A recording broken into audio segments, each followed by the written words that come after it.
High বন্ধুরা, আরও একটা ভিডিও নিয়ে তোমাদের সামনে চলে এলাম। তা আজকে কি বিষয় নিয়ে আলোচনা করবো আসলে থাম্বনেল দেখেই বুঝে গেছো। আজকে কিন্তু ইস্টবেঙ্গল ভার্সেস চেন্নাই এফসির ম্যাচ রয়েছে। সেই ম্যাচ নিয়েই কিন্তু আজকে আলোচনা করবো। ম্যাচে পুরোপুরি সারাংশ কিন্তু আজকে এই ভিডিওতে আলোচনা হবে। তো অবশ্যই কিন্তু ভিডিওটা তোমরা শেষ পর্যন্ত দেখো। আর ভিডিওটি কিন্তু শেষ পর্যন্ত দেখলে আশা করছি তোমাদের অনেকের কিন্তু অনেক প্রশ্নের সমাধান তোমরা পেয়ে যাবে এখানটায়। তাই অবশ্যই কিন্তু ভিডিওটি শেষ পর্যন্ত তোমরা দেখতে থেকো। তো আমাদের এবার আসি মূল আলোচনায়। প্রথমত বলবো যে আজকে যে ম্যাচটি রয়েছে ইস্টবেঙ্গল ভার্সেস চেন্নাই এফসির, এই ম্যাচটা কিন্তু ডু অর ডাই ম্যাচ।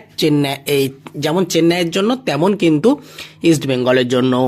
যে যদি সুপার কাপের সেকেন্ড রাউন্ডে যেতে হয় তাহলে কিন্তু আজকের ম্যাচ যেভাবে হোক জয়লাভ করতেই হবে দুটো টিমকে। আর সেখান থেকে সবথেকে আমাদের বেশি সমর্থন যে টিমটার উপরে থাকবে সেটা হলো ইস্টবেঙ্গল, কারণ আমরা ইস্টবেঙ্গল সমর্থক। তা সেই জায়গা থেকে কিন্তু ইস্টবেঙ্গলের উপরে আমাদের বেশি নজর থাকবে। এবার কোচ অস্কার ব্রুজো তার জন্য কিন্তু এটা ডু অর ডাই ম্যাচ। তার কারণ যদি তিনি এই ম্যাচটা না জেতাতে পারেন বা এই সুপার কাপে যদি সেমিফাইনাল পর্যন্ত তাদের দলকে না নিয়ে যেতে পারেন তাহলে কিন্তু তার চাকরিটাও একটা সংশয় পড়ে যাবে। তাই সেই জায়গা থেকে তিনিও চাইবেন কিন্তু যেভাবে হোক ম্যাচটা জেতানোর জন্য। এবং কালকে তিনি প্রেস কনফারেন্সে তিনি কিন্তু বলেছেন যে স্পেনও কিন্তু সুইজারল্যান্ডের কাছে হেরে গেছিল, তারপরে কিন্তু তারা ফাইনাল তারপরে তারা বিশ্বকাপ চ্যাম্পিয়ন হয়েছিল। তো সেই জায়গা থেকে তিনি স্পেনের নামটা টেনে নিয়ে এসছেন, ঠিক আছে, কিন্তু তার দলকে সেটা তিনি করাতে পারবেন এটাও কিন্তু একটা বড় প্রশ্নচিহ্ন থেকে যাচ্ছে তার কাছে। তা সেই জায়গা থেকে তার গত দিনের যে তোমার প্লেইং ইলেভেনটা করেছিল ডেম্পোর সঙ্গে, সেই প্লেইং ইলেভেনের মধ্যে কিন্তু অনেক সংশয় ছিল। সেই সংশয় কাটিয়ে আজকে গিয়ে তিনি ঠিকঠাক মতো প্লেইং ইলেভেন বানাতে পারবেন। আর সবথেকে বড় বিষয় তার যে এখনও পর্যন্ত পরীক্ষা নিরীক্ষা করে নেওয়ার বিষয়গুলো প্লেয়ারদের, সেটা কি এখনও শেষ হয়নি? কারণ দুটো টুর্নামেন্ট শেষ হয়ে যাওয়ার পরেও কিন্তু তার ক্ষেত্রে আমরা দেখতে পাচ্ছি এখনও কিন্তু এক একটা প্লেয়ারকে তিনি এখনও পরীক্ষা নিরীক্ষা করে যাচ্ছেন, এক একটা প্লেয়ারকে এক এক জায়গায় খেলিয়ে তিনি। তা সেই জায়গা থেকে এটুকুনি বলবো যে আর পরীক্ষা নিরীক্ষা করার সময় নেই, এখন কিন্তু ডু অর ডাই ম্যাচ। তাই আজকের ম্যাচ কিন্তু ঘুরে দাঁড়াতেই হবে, নাহলে কিন্তু এই লিগ থেকে ছিটকে যেতে হবে ইস্টবেঙ্গলকে। তো সেই জায়গা থেকে আশা করছি আজকে প্রত্যেকটা প্লেয়ার তাদের 100% দেবে এবং 100% দিয়ে কিন্তু আজকের ম্যাচটা জেতার চেষ্টা করবে। তারপরে তো তোমরা সবাই জানো যে ডার্বি ম্যাচ রয়েছে, ডার্বি ম্যাচ তো জিততেই হবে। তো সেই জায়গা থেকে আজকে যদি আমরা একটু প্লেইং ইলেভেনের কথা বলি, সেখানে কিন্তু গোলকিপার পজিশনে অবশ্যই গিলকেই রাখা হবে। আর যে চারজন ডিফেন্সে থাকবে সেটা হলো জয় গুপ্তা থাকছে লেফট ব্যাকে, রাকিব থাকছে রাইট ব্যাকে। এই দুটো তো অপশান কখনোই চেঞ্জেস হওয়ার কথা নয়। আর সেন্টার ব্যাক অথবা স্টপারে থাকছে কিন্তু আনোয়ার আলী এবং কেভিন সিভিল্লি। দেখো আনোয়ার আলীকে কিন্তু আগের দিন সত্যি কথা বলতে একটু স্লো লেগেছে। তা সেই জায়গা থেকে আজকে কিন্তু আনোয়ার আলীকে অতটা স্লো খেলে চলবে না, অনেকটাই ফাস্ট কিন্তু খেলতে হবে। আর কেভিন সিভিল্লিকে নিয়ে তো কোনো কথা বলারই উপায় নেই। তার কারণ কেভিন সিভিল্লি এখনও পর্যন্ত ইস্টবেঙ্গলের হয়ে যে কটা ম্যাচ খেলেছেন প্রত্যেকটা ম্যাচে কিন্তু অনবদ্য পারফরমেন্স তার কাছ থেকে আমরা পেয়েছি।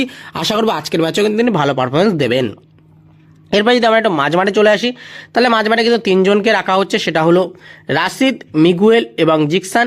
রাশিদ একটু নিচ থেকে খেলবে, মিগুয়েল অ্যাটাকিং মিডিও খেলবে এবং জিকসানও মাঝমাঠটা ধরে রাখবে। তা সেই জায়গা থেকে এটুকুনি বলবো তোমাদেরকে যে মিগুয়েলকে কিন্তু আগের দিন না লাভিয়ে প্রচণ্ড ভুল করেছিল, কারণ কোনো কিন্তু যে খেলাটা তৈরি হওয়া সেটা কিন্তু হচ্ছিল না, কোনো রকম গেম মেকার কিন্তু আমরা খুঁজে পাচ্ছিলাম না।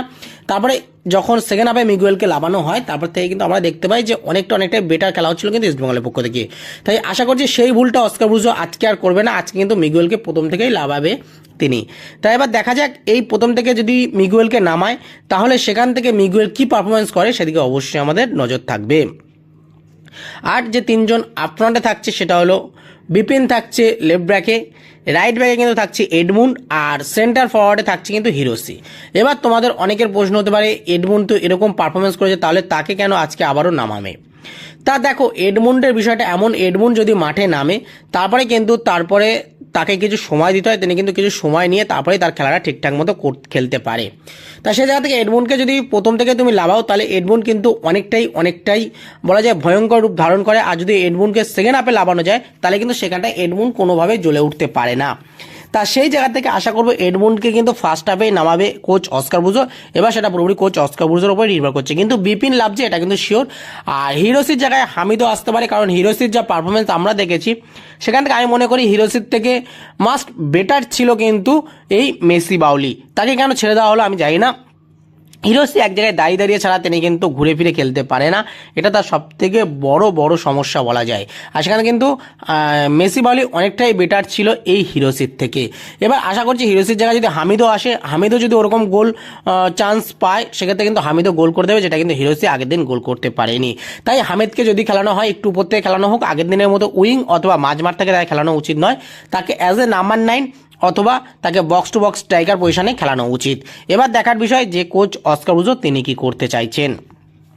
এরপরে চলে আসি আমরা একটু লাইভ টেলিকাস্টের কথা। তাহলে আজকের যে ম্যাচটি হতে চলেছে ইস্টবেঙ্গল ভার্সেস চেন্নাই এফসির ম্যাচ, সেই ম্যাচ কিন্তু তোমরা ইন্ডিয়ান ফুটবল ফেডারেশন যে অ্যাপ রয়েছে, এআইএফএফ এর যে ইউটিউব চ্যানেল রয়েছে, সেই চ্যানেলে কিন্তু তোমরা সেখানটায় দেখতে পাবে। অল ইন্ডিয়া ফুটবল ফেডারেশনের ইউটিউব চ্যানেলে কিন্তু তোমরা এই ম্যাচটিকে লাইভ দেখতে পারবে। আর তোমাদের কিন্তু ম্যাচ শুরু হওয়ার ঠিক 10 মিনিট আগে কিন্তু আমি লাইভ লিঙ্ক দিয়ে দেবো এই ভিডিওর পিন কমেন্টে, অবশ্যই কিন্তু সেখান থেকে তোমরা দেখে নিও। এবং হোয়াটসঅ্যাপ গ্রুপে যারা এখনো জয়েন হওনি বা ফেসবুক এবং টেলিগ্রাম গ্রুপে যারা জয়েন হওনি, সেখানটা হয়ে যাও, সেখানটাও কিন্তু আমি লাইভ লিঙ্ক তোমাদেরকে শেয়ার করে দেবো। তা অবশ্যই কিন্তু তোমরা চ্যানেলটিকে সাবস্ক্রাইব করে নিও। আর অবশ্যই যারা যারা ভিডিওটা দেখলে শেষ পর্যন্ত, অবশ্যই কিন্তু একটু করে লাইক করে দিও। ধন্যবাদ বন্ধুরা, ভালো থেকো, সুস্থ থেকো।